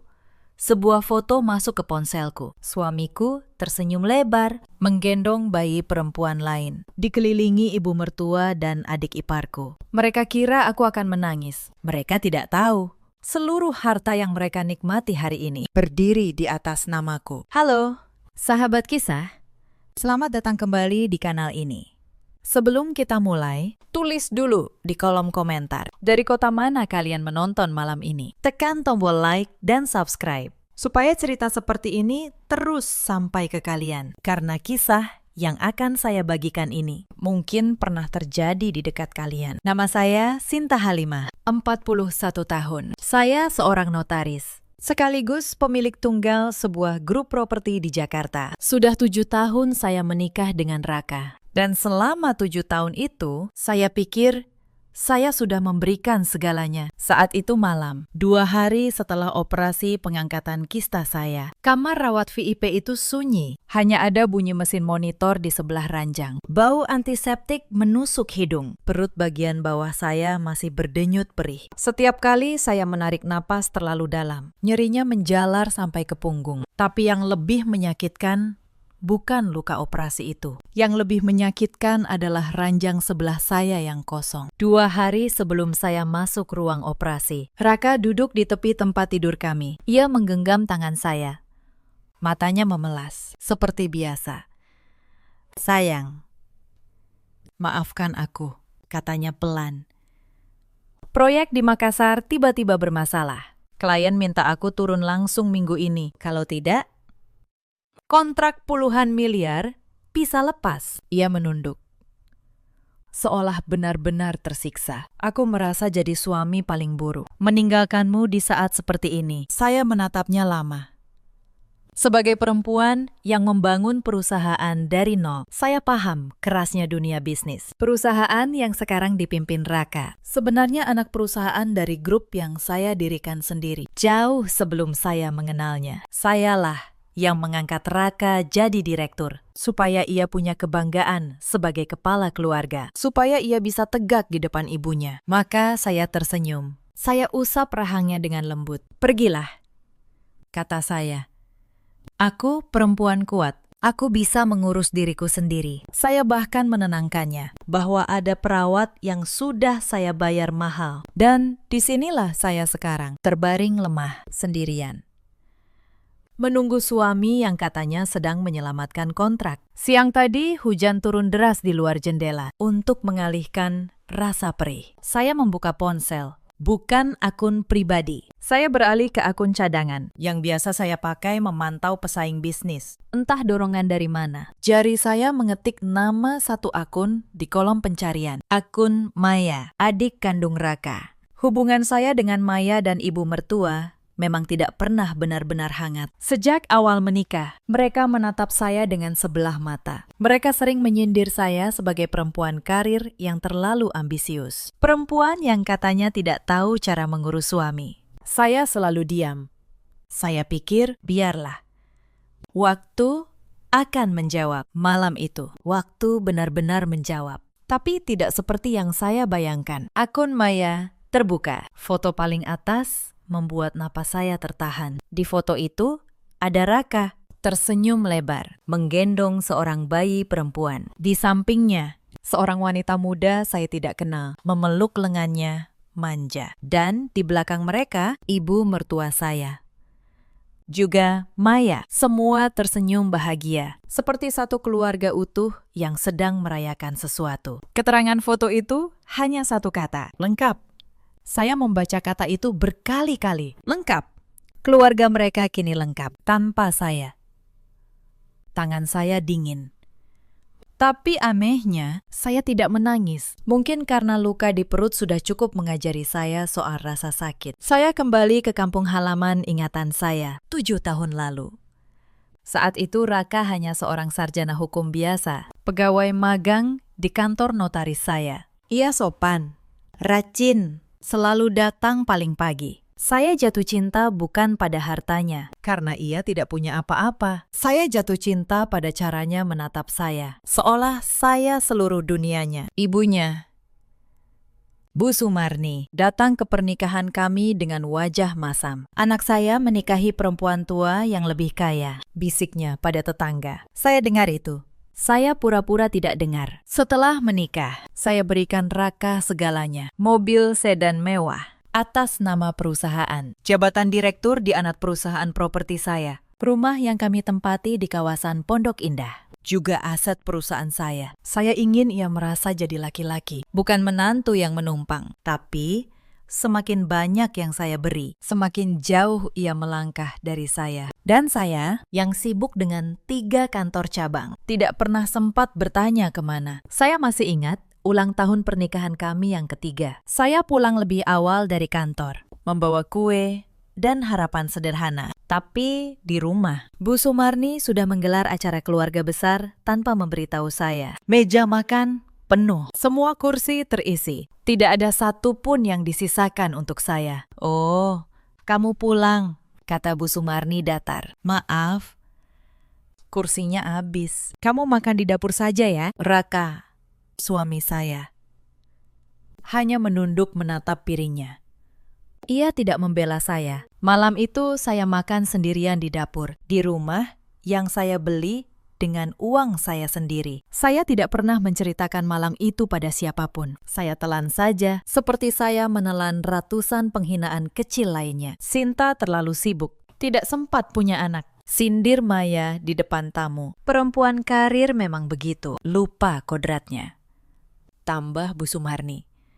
Setiap kalimat itu menancap, tapi saya selalu memilih diam. Saya pikir kesabaran akan membuat mereka melihat ketulusan saya. Ternyata, kesabaran hanya membuat mereka berpikir saya tidak akan pernah melawan. Bu Sumarni dan Maya makin sering datang ke rumah. Mereka mengatur dapur saya, mengatur jadwal Raka, bahkan mengatur kapan saya boleh bicara di meja makan sendiri. Sinta sibuk terus. Untung ada bunda yang urus Raka, kata Bu Sumarni suatu kali. Saya tersenyum. Saya pikir itu hanya basa-basi ibu mertua yang posesif. Saya tidak tahu, kata bunda itu, kelak akan punya arti lain. Malam itu di rumah sakit, saya tidak bisa tidur. Bukan karena nyeri, tapi karena otak saya mulai bekerja. Saya bukan perempuan yang menangis lalu menyerah. Saya notaris. Saya pengusaha. Saya tahu satu hal yang tidak Raka tahu. Air mata tidak menyelesaikan apapun. Tapi bukti menyelesaikan segalanya. Keesokan paginya, Raka tiba-tiba muncul di kamar rawat saya. Katanya, proyek Makassar selesai lebih cepat. Ia membawa sekeranjang buah. Sayang, Maaf, aku terlambat, ujarnya.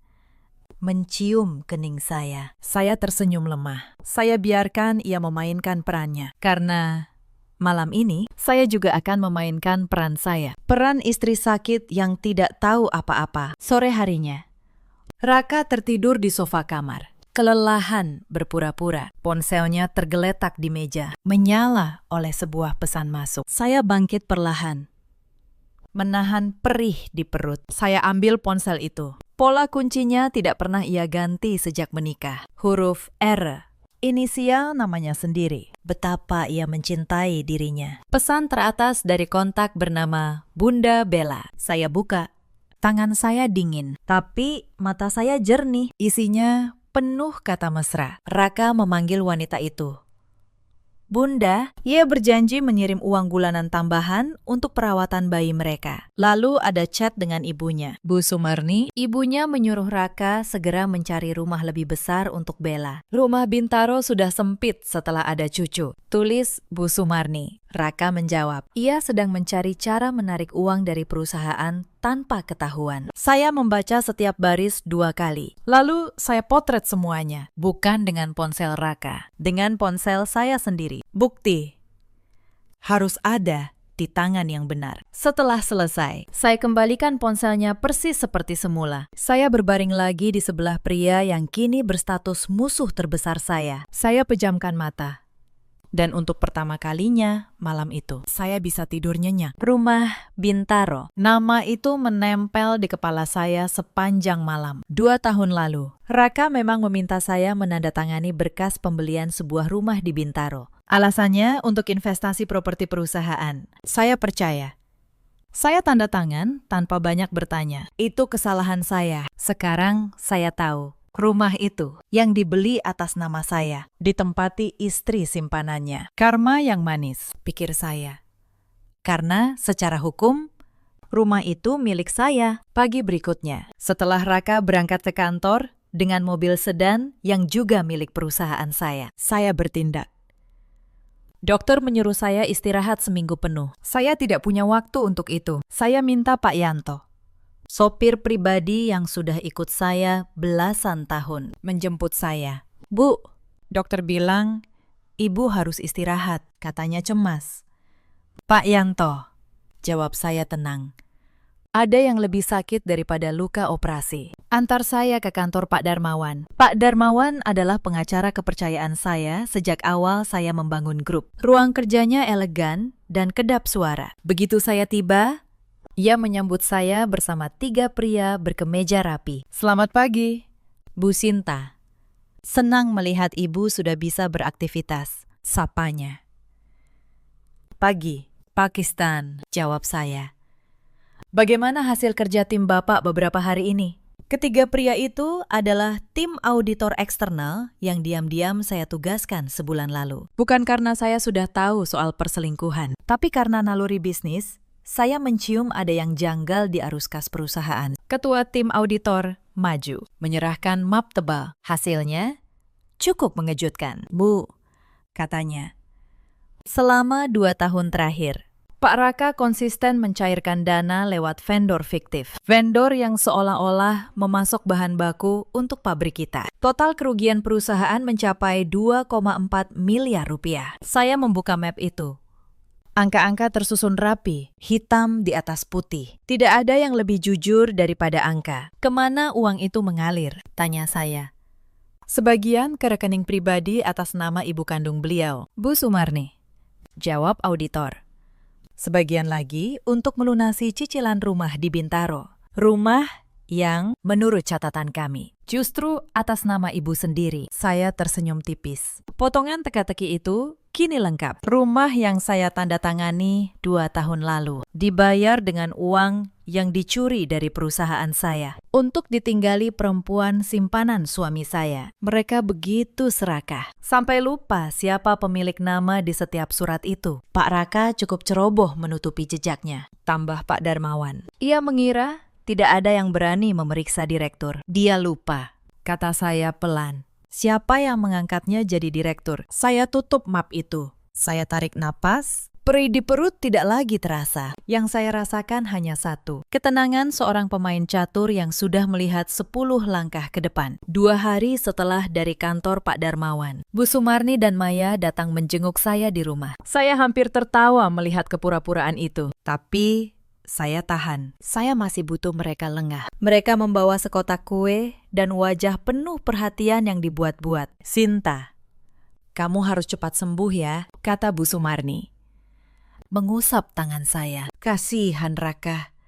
Kerja keras sendirian, sementara istrinya sakit terus. Maya berkeliling di rumah saya. Matanya menjelajah setiap perabot. Saya tahu persis apa yang ia lakukan. Ia sedang menaksir harga, menghitung warisan yang belum jadi miliknya. "Mbak, lukisan ini mahal ya?" tanya Maya.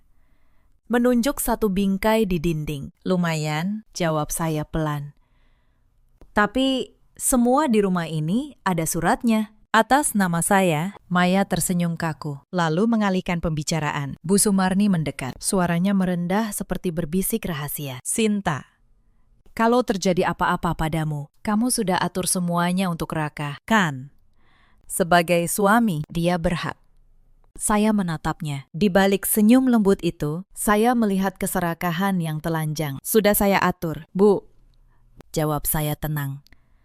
Semuanya sudah saya atur dengan sangat rapi. Mereka pulang dengan puas. Mereka kira saya menyerahkan segalanya pada Raka. Padahal yang sudah saya atur adalah kehancuran mereka sendiri. Sementara saya menyusun bukti. Di luar sana, mereka justru makin lupa diri. Sore itu, Maya mengunggah foto di akun media sosialnya. Tas bermerek mahal. Liburan ke villa di puncak, restoran kelas atas. Keterangannya, rezeki anak baik. Saya tahu persis dari mana rezeki itu. Dari urat nadi perusahaan saya. Maya bahkan menandai mobil baru yang ia kendarai. Mobil yang ternyata juga dibeli atas nama perusahaan. Lewat skema cicilan yang dikarang Raka. Malam itu, ponsel saya berdering. Bu Sumarni menelpon. Suaranya tinggi, penuh amarah. Seolah dialah yang dizalimi. "Sinta, kamu ini istri macam apa?" bentaknya.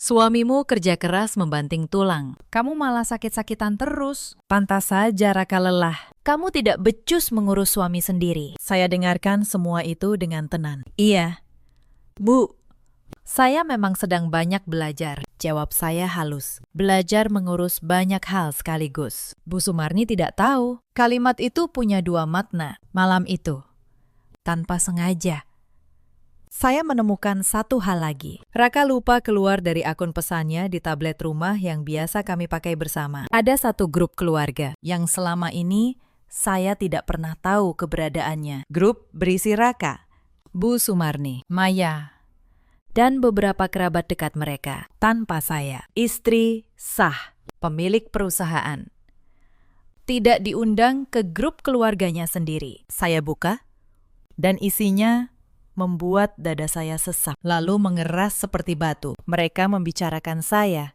bertahun-tahun. Mereka menertawakan cara saya berpakaian, mengejek saya yang belum punya anak. Bu Sumarni menulis, "Sabar, nanti kalau Sinta sudah tidak ada, semua jadi milik kita." Maya menambahkan dengan emoji tertawa, "Mbak tua itu cuma mesin uang." "Ban, Raka," suami saya, hanya membalas dengan jempol.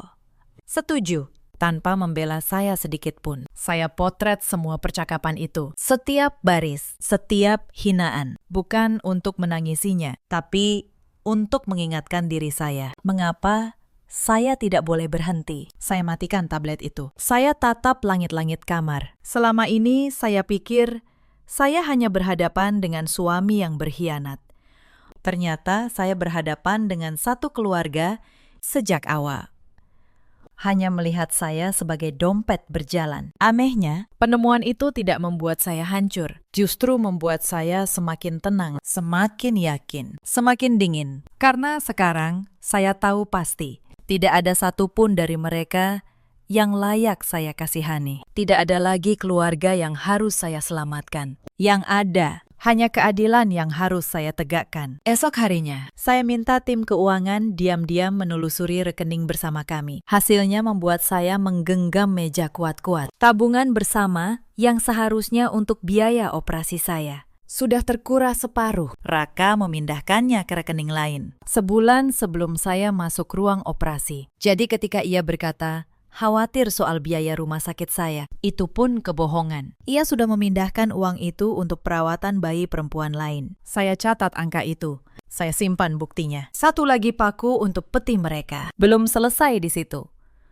Auditor saya menemukan satu polis asuransi jiwa atas nama saya. Polis yang saya tidak pernah tahu pernah dibuat. Penerima manfaatnya bukan anak saya. Bukan keluarga saya, tapi Raka 100%. Dibuat tepat 3 bulan sebelum jadwal operasi saya. Saya menatap dokumen itu lama. Punggung saya terasa dingin. Mungkin operasi kista itu memang murni masalah kesehatan. Tapi fakta bahwa ia menyiapkan polis itu diam-diam. Mengirim saya sendirian ke rumah sakit. Lalu pergi ke pelukan perempuan lain. Membuat saya berhenti memberi mereka manfaat keraguan. Saya bukan lagi istri yang sakit dan butuh dikasihani. Saya adalah pemilik perusahaan yang baru saja menemukan pencuri di dalam rumahnya sendiri. Dan pencuri itu tidur di sebelah saya setiap malam. Mulai detik itu, tidak ada lagi setetes pun keraguan di hati saya. Yang ada hanya rencana, rapi,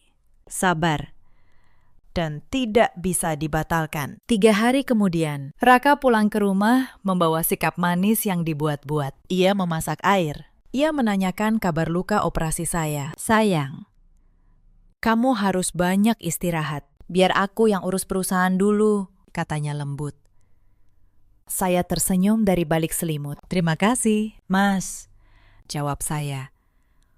Aku beruntung punya suami sepertimu. Ia tidak tahu, di laci meja saya sudah tersimpan map tebal berisi seluruh dosanya. Ia kira ia sedang mengurus perusahaan, padahal ia sedang menggali kuburnya sendiri. Keesokan harinya, Raka mencoba langkah yang lebih berani. Ia datang ke kamar dengan setumpuk berkas dan senyum lembut. Sayang, ini cuma formalitas, katanya. Tanda tangan surat kuasa perpanjangan untuk proyek. Biar selama kamu sembuh, semua urusan perusahaan bisa aku tangani penuh. Saya ambil berkas itu. Saya baca pelan. Halaman demi halaman. Seperti seorang notaris membaca akta, dan di sanalah saya menemukannya. Pasal yang ia sembunyikan di halaman keempat. Surat itu bukan sekedar perpanjangan, itu pemindahan wewenang penuh atas seluruh rekening perusahaan. Saya hampir saja tertawa. Ia mencoba menjebak notaris dengan akta palsu, tapi saya tahan. Saya pura-pura kelelahan. Mas, aku pusing sekali hari ini, kata saya. Memegang kepala. Besok saja ya, biar aku baca dengan jernih. Raka tampak kecewa. Tapi ia tidak memaksa. Iya.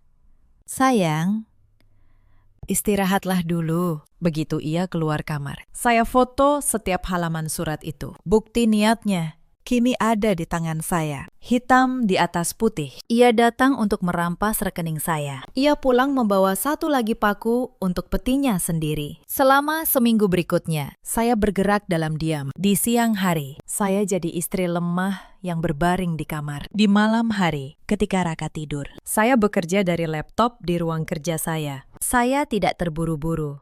Orang yang marah membuat keputusan bodoh. Orang yang tenang membuat keputusan yang mematikan. Langkah pertama, saya panggil notaris rekan saya. Bukan saya sendiri yang menangani. Saya pisahkan secara hukum seluruh aset pribadi saya dari aset yang dikelola Raka. Akta perusahaan, sertifikat tanah, surat kepemilikan kendaraan. Saya tata ulang semuanya. Selama 2 tahun ini, Raka mengira ia mengendalikan perusahaan. Padahal setiap surat kuasa yang ia pegang punya batas yang ia tidak pernah baca. Saya yang menyusun kalimatnya dulu. Saya tahu setiap celahnya. Langkah kedua, rumah Bintaro. Pak Darmawan, kata saya di telepon, urus surat penyitaan dan penjualan rumah itu. Saya sudah punya pembeli yang siap bayar tunai minggu ini.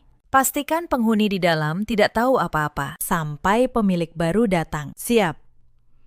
Bu, jawabnya.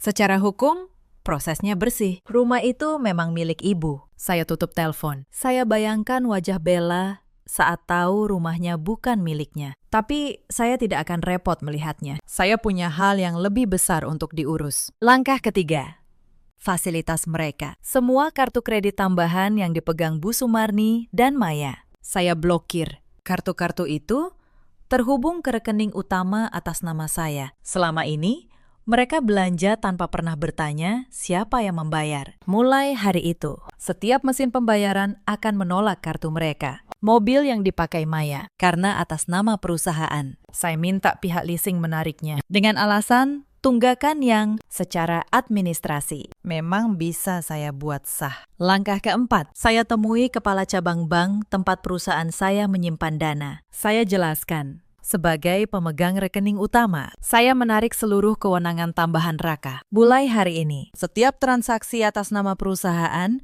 harus melalui persetujuan langsung saya, kata saya.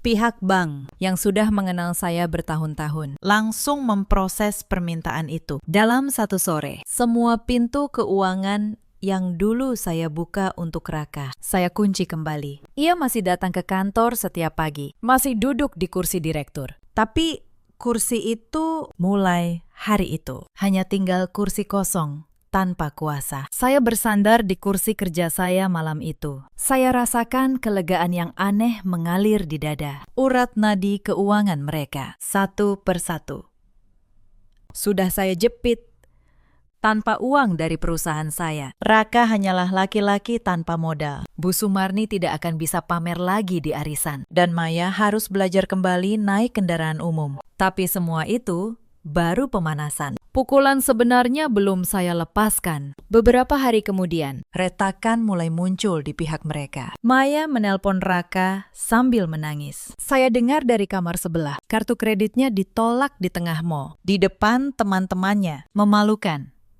katanya. Lalu mobilnya ditarik petugas leasing, tepat di depan rumah ibu mertua. Bu Sumarni berteriak-teriak menuduh perusahaan salah sistem. Raka panik. Ia menelpon ke sana kemari, mencari tahu apa yang terjadi. Ia masih belum sadar. Badai itu datang dari kamar istrinya yang ia kira sedang sekarat. Malam itu, Raka masuk ke kamar dengan wajah tegang. Sayang, ada masalah di perusahaan. Kartu-kartu keluarga kita kena blokir, katanya. Saya menatapnya dengan wajah polos. Oh ya, mungkin sistem bank sedang gangguan. Mas, jawab saya pelan. Coba tanyakan ke bagian keuangan besok pagi. Ia mengangguk. Sedikit lega. Ia kira saya tidak tahu apa-apa. Saya membiarkannya tidur tenang malam itu. Tidur terakhirnya yang tenang. Esok paginya, Raka berangkat ke kantor lebih awal. Ia ingin menyelesaikan urusan kartu yang diblokir, yang tidak ia tahu. Pagi itu, saya sudah lebih dulu mengirim undangan. Undangan rapat keluarga di rumah ibu mertua akhir pekan ini. Saya menulisnya manis. Saya rindu berkumpul dengan keluarga. Ada hal penting yang ingin saya sampaikan. Bu Sumarni membalas singkat. Akhirnya, kamu tahu diri juga, Nak. Ia kira saya akan datang untuk meminta maaf. Ia kira saya akan menyerah. Sebelum hari itu tiba, saya siapkan satu hal terakhir. Saya cetak semuanya. Laporan audit, tangkapan layar percakapan Raka dan Bella, chat Bu Sumarni soal rumah baru, sertifikat rumah Bintaro atas nama saya, akta penjualan rumah itu, yang sudah resmi berpindah ke pembeli baru. Saya susun rapi dalam satu map, hitam di atas putih. Saya juga meminta Pak Darmawan dan satu orang auditor hadir sebagai saksi. Bukan untuk berkelahi, tapi untuk memastikan semua yang saya ucapkan sah secara hukum.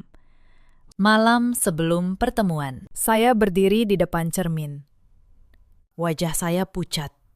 Luka operasi masih ada, tapi mata saya tidak lagi kosong. Saya pikirkan 7 tahun pernikahan ini. Semua yang saya beri, semua yang mereka injak, saya tidak akan membalas dengan teriakan. Itu cara mereka. Saya akan membalas dengan cara saya. Tenang, bersih, berkelas. Besok, mereka akan tahu siapa sebenarnya yang selama ini menopang hidup mereka. Tapi malam itu, satu hal terjadi yang tidak saya rencanakan. Pukul 11 malam, ponsel saya berdering. Nomor tidak dikenal. Saya angkat. Suara seorang perempuan muda, gemetar, terdengar di ujung sana. Apakah ini Bu Sinta? Istri sah Mas Raka. Saya terdiam sejenak. Ya, saya Sinta. Dengan siapa saya bicara? Saya Bella. Bu, katanya. Saya minta maaf. Saya harus bicara dengan ibu. Saya tarik kursi. Saya duduk. Silahkan, saya mendengarkan. Bella menangis di telepon. Katanya, ia dulu tidak tahu Raka sudah beristri. Raka mengaku duda. Bu Sumarni meyakinkannya bahwa istri lama Raka sakit-sakitan dan akan segera pergi. Mereka menjanjikan Bella rumah, mobil, kehidupan layak untuk bayinya. Tapi minggu ini semuanya runtuh. Kartu diblokir. Rumah Bintaro tiba-tiba dijual.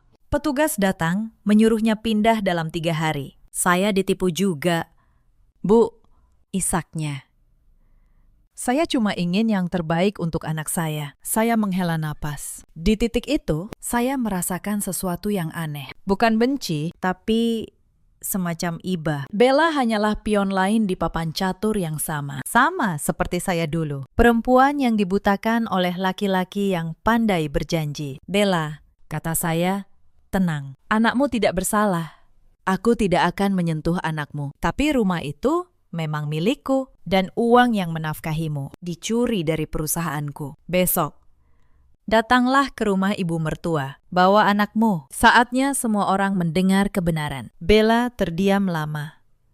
Lalu ia berkata pelan, "Baik, Bu, saya akan datang." Saya tutup telepon. Saya menatap langit malam dari jendela. Rencana saya berubah malam itu. Tapi berubah menjadi lebih kuat. Karena besok, bukan hanya saya yang akan bicara. Saksi terbaik atas kebusukan Raka. Justru perempuan yang ia janjikan masa depan. Terkadang karma datang bukan dari musuh, tapi dari orang yang paling dipercaya si pelaku. Saya hampir tidak tidur malam itu. Bukan karena gugup, tapi karena saya berkali-kali memutar ulang setiap kemungkinan di kepala saya. Bagaimana jika Raka menyangka saya punya audit? Bagaimana jika Bu Sumarni mengamuk? Saya punya saksi. Bagaimana jika mereka memohon? Saya sudah lama berhenti percaya air mata mereka. Setiap pintu yang mungkin mereka coba, sudah saya kunci lebih dulu. Saya hanya perlu satu pagi untuk merobohkan istana yang saya bangun untuk orang-orang yang salah. Saya tidak takut.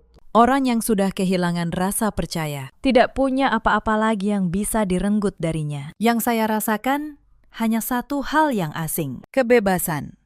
Bertahun-tahun saya hidup untuk membuktikan diri pada orang yang tidak pernah ingin melihat saya. Besok, saya tidak akan membuktikan apa-apa lagi. Besok, saya hanya akan menutup pintu yang seharusnya sudah lama saya kunci. Hari yang saya tunggu pun tiba. Pagi itu, langit Jakarta cerah. Aneh, padahal hati saya sedingin es. Pak Yanto mengantar saya ke rumah ibu mertua di kawasan Bekasi. Saya kenakan blazer abu-abu sederhana. Tidak ada perhiasan mencolok. Saya tidak datang untuk pamer. Saya datang untuk menutup buku. Di belakang saya, mobil kedua membawa Pak Darmawan dan auditor saya. Mereka tidak ikut masuk dulu. Mereka menunggu aba-aba saya. Pintu dibuka oleh Maya. Wajahnya angkuh seperti biasa. Tumben datang sendiri.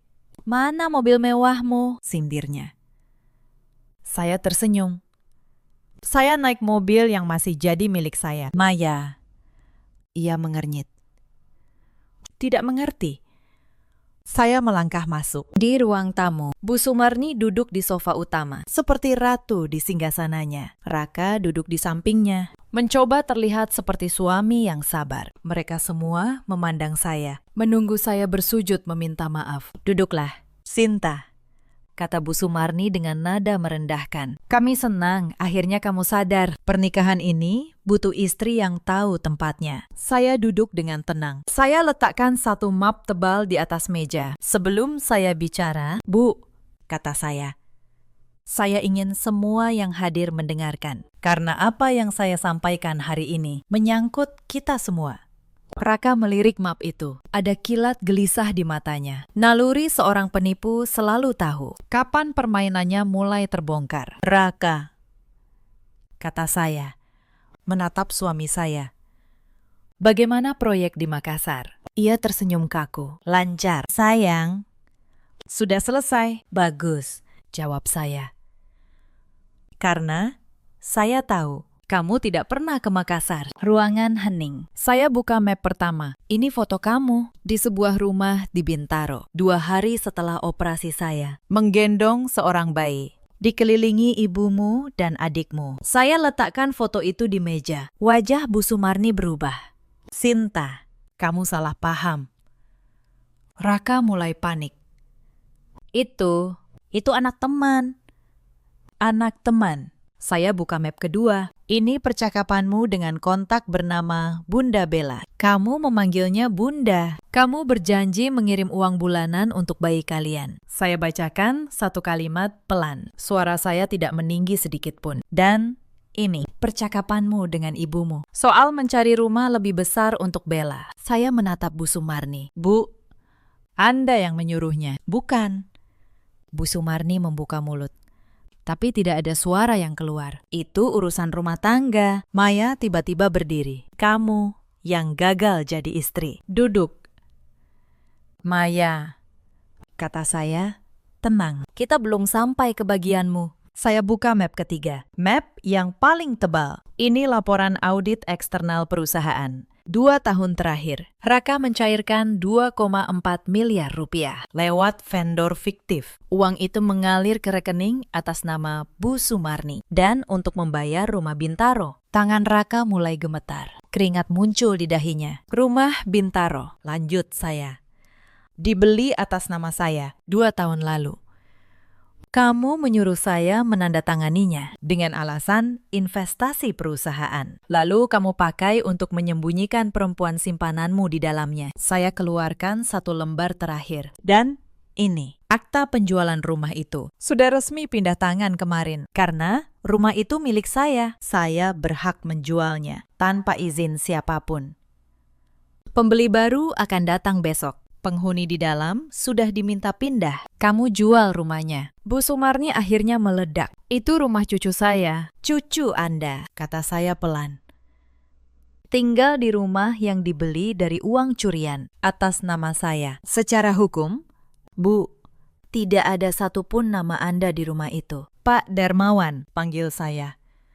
Pengacara saya masuk bersama auditor. Tolong jelaskan posisi hukum mereka. Pak Darmawan menjelaskan dengan tenang, dingin, lengkap dengan pasal. Penggelapan dalam jabatan, kerugian perusahaan, ancaman pidana. Bu Sumarni bangkit dari sofa.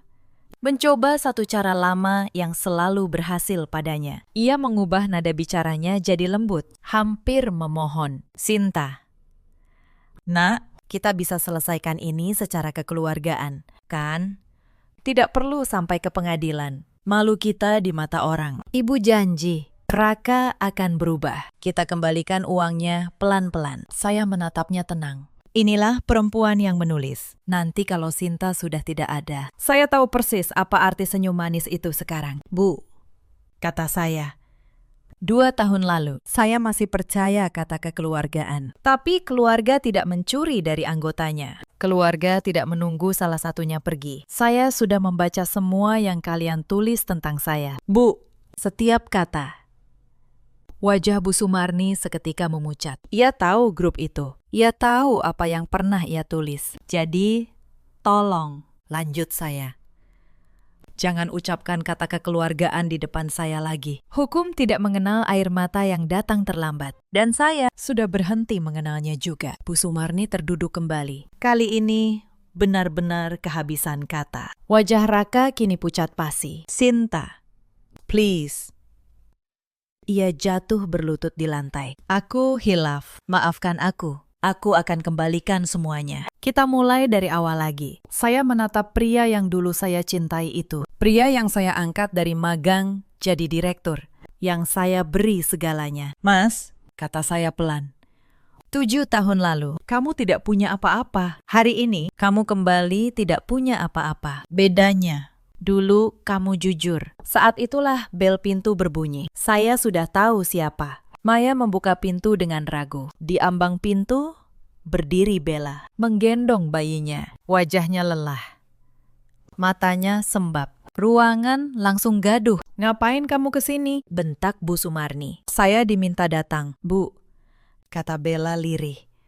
Oleh Bu Sinta, semua mata kini tertuju pada saya, termasuk mata Raka yang terbelalak. "Bella," kata saya, "tenang. Tolong ceritakan, bagaimana kamu bisa ada di rumah Bintaro?" Dengan suara gemetar, Bella bercerita bagaimana Raka mengaku duda, bagaimana Bu Sumarni meyakinkannya istri lama akan segera pergi, bagaimana mereka menjanjikan rumah dan masa depan, lalu meninggalkannya begitu uang habis. Setiap kalimatnya menjatuhkan satu lagi topeng di ruangan itu. Raka tidak bisa berkata apa-apa. Bu Sumarni menutup wajah dengan kedua tangan. Kebohongan mereka kini diceritakan oleh perempuan yang mereka jadikan alat. "Jadi begini," kata saya, berdiri perlahan, menahan perih di perut. "Mulai hari ini, Raka diberhentikan dari jabatannya sebagai direktur. Seluruh fasilitas perusahaan ditarik. Mobil, kartu, tunjangan, semuanya.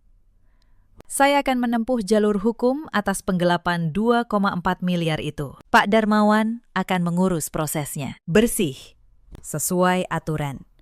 Dan saya tarik napas, mengajukan gugatan cerai. Mulai hari ini, tidak ada satupun dari mereka yang berani membantah." Bu Sumarni mencoba memainkan kartu terakhirnya. Ia berdiri, suaranya kembali tinggi, tapi kali ini bergetar. "Sinta, kamu tidak boleh begini. Kita ini keluarga, darah daging. Pikirkan nama baik kita di mata tetangga, di mata keluarga besar." Saya menatapnya. Untuk pertama kalinya dalam 7 tahun, saya menatapnya lurus. "Bu," kata saya pelan, 7 tahun saya berusaha jadi bagian dari keluarga ini. 7 tahun saya ditatap sebelah mata, dan saya tetap diam demi nama baik itu.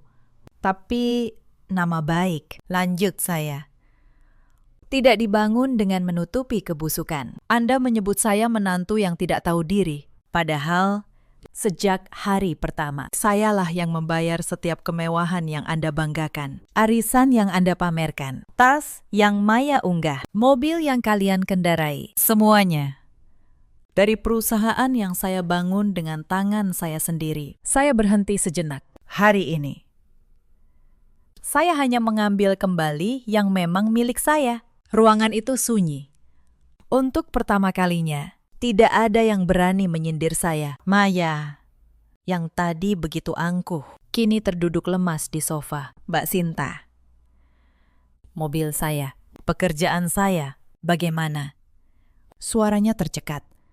Selama ini Maya bekerja di perusahaan saya, di posisi yang sebenarnya tidak ia kuasai. Gaji besar, tanggung jawab kecil. Karena ia adik direktur. Maya, kata saya, mulai besok posisimu dievaluasi seperti karyawan lain. Kalau kamu mampu bekerja, kamu tinggal. Kalau tidak, kamu pergi. Untuk pertama kalinya dalam hidupmu, kamu akan dinilai dari kerjamu, bukan dari nama kakakmu. Saya berbalik ke arah Bella yang masih berdiri di ambang pintu. Bella, anakmu tidak bersalah atas dosa orang dewasa. Aku tidak akan mengusirmu ke jalan. Aku sudah menyiapkan 1 unit kontrakan kecil untukmu. Cukup untuk kamu dan anakmu, sampai kamu bisa berdiri sendiri. Tapi setelah itu, hidupmu ada di tanganmu, bukan di tangan janji laki-laki manapun. Bella menangis. Bukan tangis kehilangan, tapi tangis seseorang yang akhirnya dilepaskan. Kadang, belas kasih yang paling tajam adalah yang menyuruh seseorang berdiri di kaki sendiri. Lalu, saya menatap Raka untuk terakhir kalinya. Ia masih berlutut, tapi tidak lagi memohon. Ia tahu, semua sudah berakhir. Mas Raka, kata saya, aku tidak membencimu. Membenci hanya membuang tenaga. Aku hanya berhenti memberi pada orang yang tidak pernah menghargai. Dulu aku mengangkatmu karena aku mencintaimu. Hari ini aku menurunkanmu karena aku akhirnya mencintai diriku sendiri. Saya ambil map saya dari meja. Saya berdiri tegak. Meski perut saya masih perih, saya berjalan keluar dari rumah itu tanpa menoleh. Pak Yanto membukakan pintu mobil. Sudah selesai, Bu? Tanyanya pelan. Sudah. Pakistan, jawab saya. Antar saya pulang. Saya ingin istirahat. Untuk pertama kalinya dalam berminggu-minggu. Kata istirahat terasa benar. Di kaca spion, saya lihat rumah itu mengecil, lalu hilang. Bersamanya, hilang pula 7 tahun yang saya habiskan untuk menyenangkan orang yang salah. Dan untuk pertama kalinya, dada saya terasa ringan. 3 bulan berlalu. Proses hukum berjalan persis seperti yang dirancang Pak Darmawan. Raka kehilangan jabatan, kehilangan akses, dan menghadapi proses pidana penggelapan. Tanpa perusahaan saya, ia kembali jadi sarjana hukum biasa yang menganggur. Tidak ada vendor fiktif lagi. Tidak ada mobil dinas. Tidak ada nama besar. Bu Sumarni, yang dulu pamer di setiap arisan, kini menghindari tetangganya. Rekening atas namanya dibekukan sebagai bagian dari penyelidikan. Maya bertahan di perusahaan selama 2 bulan, lalu mengundurkan diri sendiri. Ternyata, bekerja tanpa perlindungan nama kakaknya jauh lebih berat dari yang ia kira. Bella, anehnya, justru yang paling cepat bangkit. Ia menempati kontrakan kecil yang saya siapkan, lalu mulai berjualan kue dari rumah. Beberapa bulan kemudian, ia mengirim pesan singkat pada saya. Terima kasih, Bu. Ibu satu-satunya orang yang jujur pada saya. Saya hanya membalasnya dengan satu kata, berjuanglah. Sementara saya kembali ke kantor saya. 3 cabang itu kini berjalan lebih sehat dari sebelumnya. Tanpa kebocoran, tanpa vendor fiktif, tanpa seorang direktur yang mencuri dari dalam. Suatu sore, saya duduk di balkon rumah saya di Pondok Indah. Saya makan dengan tenang. Ikan goreng, sayur asem, sambal terasi. Makanan sederhana yang dulu tidak pernah sempat saya nikmati di tengah pernikahan yang penuh topeng. Untuk pertama kalinya dalam 7 tahun, saya makan tanpa harus menyenangkan siapapun. Beberapa minggu setelah persidangan pertama, saya pulang ke rumah dalam keadaan lelah. Pak Yanto, sopir yang sudah belasan tahun ikut saya, membukakan pintu seperti biasa. Bu, katanya pelan. Maaf kalau lancang. Tapi saya senang melihat ibu kembali jadi diri ibu. Selama 7 tahun ini, saya lihat ibu makin lama makin kecil. Sekarang, ibu besar lagi. Saya terdiam. Ternyata, orang yang paling jujur menilai hidup saya. Bukan keluarga suami saya, tapi seorang supir yang setiap hari mengantar saya. Dan diam-diam mengkhawatirkan saya. Terima kasih, Pak Yanto, kata saya. Untuk pertama kalinya dalam waktu yang lama. Mata saya basah. Tapi kali ini bukan karena luka. Mbak Asi, asisten rumah tangga yang sudah lama bekerja di rumah, juga berubah lebih ceria. Dulu ia selalu tegang setiap kali Bu Sumarni datang dan mengatur dapurnya. Kini rumah itu kembali jadi rumah saya. Tenang, tanpa suara yang merendahkan. Saya baru sadar selama ini bukan hanya saya yang tertekan di rumah sendiri. Orang-orang baik di sekitar saya pun ikut menahan napas selama bertahun-tahun. Ketika saya akhirnya berdiri, mereka pun ikut bisa bernapas lega. Kadang, ketika satu orang berani melawan, banyak orang lain ikut terbebas. Bukan saya yang mencari, ia yang menunggu di depan kantor saya. Pakaiannya tidak lagi serapi dulu, wajahnya lebih tua dari usianya. Sinta, katanya pelan. Aku cuma mau minta maaf. Sungguh. Aku kehilangan segalanya. Aku baru sadar semua yang aku punya dulu dari kamu. Saya menatapnya. Tidak ada lagi marah. Tidak ada lagi cinta. Hanya kekosongan yang tenang. Mas, kata saya, kamu tidak kehilangan segalanya karena aku. Kamu kehilangan segalanya karena kamu mengira kebaikan orang lain itu kelemahan. Aku memberimu kepercayaan. Kamu menukarnya dengan kebohongan. Aku memberimu nama. Kamu memakainya untuk mencuri. Karma tidak datang dari aku. Karma datang dari pilihan-pilihanmu sendiri. Ia menunduk. Tidak ada yang bisa ia bantah. Selama beberapa detik, kami hanya berdiri di trotoar itu. 2 orang asing yang dulu pernah berbagi 7 tahun. Saya ingat laki-laki yang dulu datang paling pagi ke kantor saya, yang menatap saya seolah saya seluruh dunianya. Laki-laki itu sudah lama tiada. Mungkin memang tidak pernah benar-benar ada. Saya melangkah masuk ke kantor saya, dan kali ini saya benar-benar tidak menoleh lagi. Hidup saya setelah itu berjalan pelan, tapi utuh. Saya tidak terburu-buru mencari pengganti. Saya belajar menikmati kesendirian. Saya rawat luka saya. Bukan hanya luka di perut, tapi luka yang lebih dalam. Saya kembali dekat dengan beberapa sahabat lama yang dulu saya abaikan demi pernikahan. Saya mulai mengajar kelas hukum gratis untuk perempuan-perempuan yang sedang berjuang. Perempuan yang seperti saya dulu. Tidak tahu bahwa mereka punya hak. Dari setiap cerita mereka, saya melihat bayangan diri saya yang lama. Bella, yang dulu jadi alasan dunia saya runtuh. Kini punya warung kue kecil yang ramai. Suatu hari ia datang ke kelas saya, membawa anaknya yang sudah mulai berjalan. Bu Sinta, katanya, saya ingin anak saya tumbuh jadi perempuan yang kuat, seperti ibu. Saya tersenyum.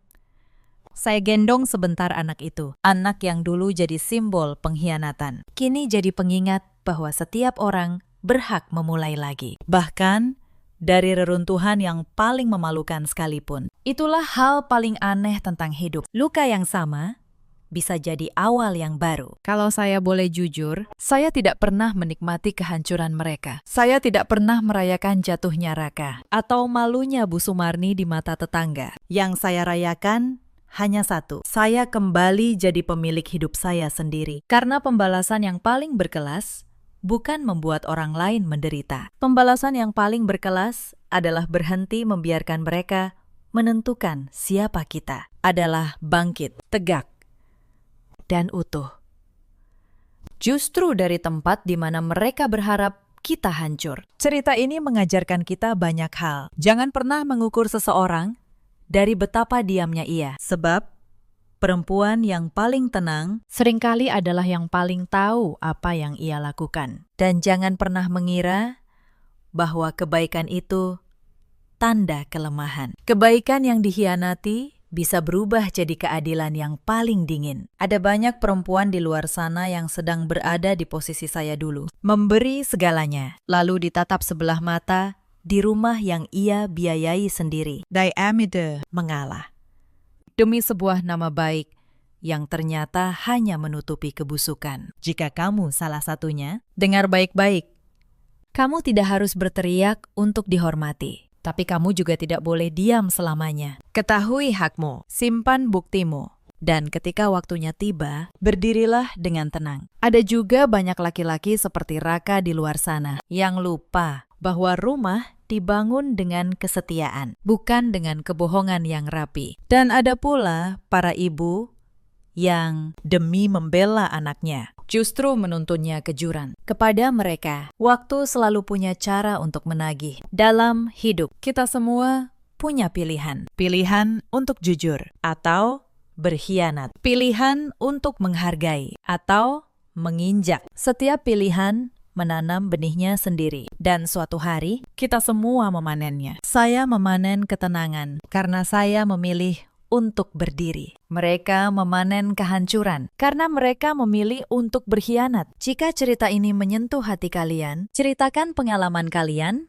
di kolom komentar. Mungkin kisah kalian akan menguatkan perempuan lain yang sedang berjuang malam ini. Terima kasih sudah menemani sampai akhir. Sampai jumpa di kisah berikutnya. Sahabat kisah,